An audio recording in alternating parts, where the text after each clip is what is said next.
ایک انگریز جو ہے دلی کی جامع مسجد دیکھنے کے لیے آیا، اور جب وہ آیا تو کیا دیکھا؟ ایک کٹے ہوئے پیر والا انسان، ایک کٹے ہوئے پیر والا انسان جو ہے وہاں دلی کی جامع مسجد کے دروازے پہ بھیک مانگ رہا ہے۔ اللہ اکبر! اس انگریز نے جو ہے اس کٹے ہوئے انسان کو بھیک دینے کے لیے اپنی جیب سے اپنا بٹوا نکالا اور بٹوا نکال کر اس کو بھیک دی، اور پیچھے کی جیب میں اس نے جیسے ہی بٹوا ڈالا تو اس کی توجہ نہ گئی، اور اس نے وہ بٹوا پیچھے ڈالنے کی بجائے اس کے ہاتھ سے چھوٹ گیا۔ اس کو ایسا لگا کہ بٹوا جو ہے وہ جیب میں چلا گیا، لیکن بٹوا زمین پر گرا اور وہ آگے نکل کر کے چلا گیا۔ اس فقیر کو یہ پتا چلا کہ جو انگریز نے مجھے بھیک دی تھی اسی کا یہ بٹوا زمین پہ گرا ہے۔ اس نے سوچا اب انگریز تو مسافر تھا، اس لیے کہ وہ تو سیر و تفریح کے لیے آیا تھا۔ اس فقیر نے یہ سوچا اب اس کو کوئی دوسرا اٹھا کر خیانت نہ کرے، اس لیے اس نے اس کو اٹھا کر کے اپنے پاس رکھا، اور روزانہ وہ بٹوا ساتھ میں لاتا،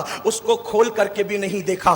فقیر تھا لیکن دل کا مالدار تھا، فقیر تھا، بے عزت دنیا سمجھ رہی تھی لیکن دل کا عزت دار تھا۔ ہاتھوں کی کنگالی کوئی کنگالی نہیں ہوتی، دلوں کی کنگالیاں کنگالیاں ہوتی ہے۔ ارے پیارے آقا صلی اللہ علیہ وسلم کے دیوانوں، بھیک مانگنا بھی اسلام میں عیب ہے، لیکن اگر انسان مجبور ہو جائے تو مانگ سکتا ہے۔ پیر کٹے ہوئے بندہ بھیک مانگ سکتا تھا، روزانہ بٹوا لاتا ہے، آنے والوں کو غور سے دیکھتا ہے، روزانہ بٹوا لاتا ہے، آنے والے کو غور سے دیکھتا ہے۔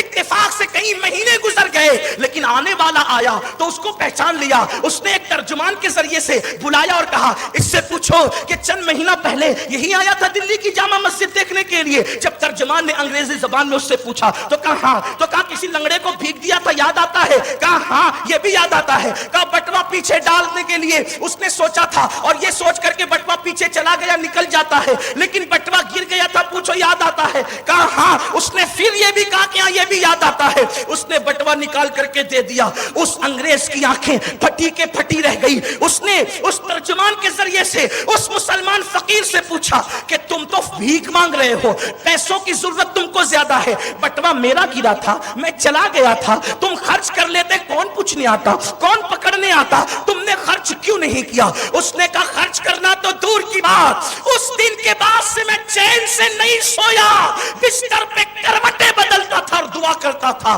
اللہ جلدی سے اس انگریز کو بھیج دے تاکہ میں اس کی امانت اس تک پہنچا دوں، اس کی امانت اس تک پہنچا دوں، کیونکہ میرے نبی کا فرمان ہے کہ جہاں امانت نہیں ہے وہاں ایمان نہیں ہے۔ تو میں امانت پہنچانے کے لیے دعا کرتا تھا۔ اب آپ اپنی امانت لے لیے جاؤ۔ کہا تم خرچ کر سکتے تھے کیوں نہ کیا؟ کیا پیاری جواب دی، کیا پیارا جواب دیا اس